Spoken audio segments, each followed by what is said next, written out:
আমাদের ইসরাফিল কাকা খুবই ভালো লোক, সে জনবান্ধব একটা নেতা, সে ভালো কাজ করেছে। দেশের উন্নয়নের অগ্রগতিকে বহাল রাখতে হলে আমরা কাপ্পিরিস মার্কায় ভোট, সবাই আমরা একসাথে মিলাজিলা সবাই মিলে আমরা কাপ্পিরিস মার্কায় ভোট দিব। এই ইসরাফিল ভাই এই দীর্ঘদিন দেখছি যে কোনো কাজে গেলে তাৎক্ষণিক পারবে, তার কাছে কোনো চায় না, ঘোষ লাগে না। যে কোনো বিষয়ে গরিব থাই দুঃখী তার কাছে সকালে যদি যান আপনি একেবারে ঘরে কাছের বিষয়ে কথা বলতে হবে।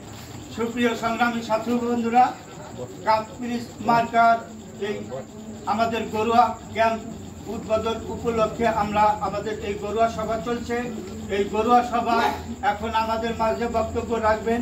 মনে করবেন আপনারা ইসরাফিল ভাই, এখন আপনারা একা ইসরাফিল ভাই কিন্তু সবার ঘরে ঘরে যাওয়া সম্ভব না। আমরা যদি আজকে যদি সবাই মনে করি, যেমন এখানে আমাদের লিটন ভাই আসছেন, এই যে আমরা যে ভোট চাইলাম বাড়িতে বাড়িতে যাই, যে লিটন ভাই মনে করছে আমি ইসরাফিল, বিষয়টা কিন্তু এই বিষয়। এখন আমরা যদি ঘরে বসে থাকি, যে না গেলাম এক বাড়িতে, যে না বললাম, তাহলে কিন্তু এই কাজটা হবে না। আমরা কি করব, সবাইকে বলবো এবং আমাদের মা বোনকে উৎসাহিত করব। মা বোন আছে, ভাই বোনরা আছে, এদের সাথে নিয়ে এই 3-4 দিন আমাদের সাথে একটু সহযোগিতা করে যাতে আমরা ইসরাফিল ভাইরে বিপুল ভোটে জয়যুক্ত করে জয়ের মালা তার গলায় পরিয়ে আমরা ঘরে ফিরতে পারি। ইসরাফিল ভাই যদি পাস করে, ইসরাফিল ভাই কিন্তু আপনার আপদে বিপদে আপনারাও যাবেন। ইসরাফিল ভাই যদি আপনি যদি আপদ বিপদ হয়, ইসরাফিল ভাই কিন্তু আপনার পাশে পাবেন।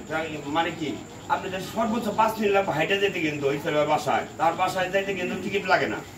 অন্যজনের বাসায় ফিরার, অন্যজনের বাসা বিল্ডিং, মানে দেখা যাবো দরজা খেলে ক্লিক মারতে আছেন কিন্তু নাই, ঘুরে আসতে মনের দুঃখ মনের কথা বলতে গেছেন কিন্তু তার পান নাই।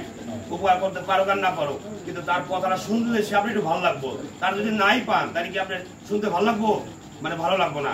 এর জন্য ইসরাফিল ভাই কিন্তু পাইবেন বাড়ির পাশে গেলেই কিন্তু তার আপনি মনের দুঃখ মনের কষ্ট বললে দেখা গেল সে কিন্তু আপনি শুনলো, একটা সাজেশন দিব, কিন্তু অন্যজনে কিন্তু তা পারবো না।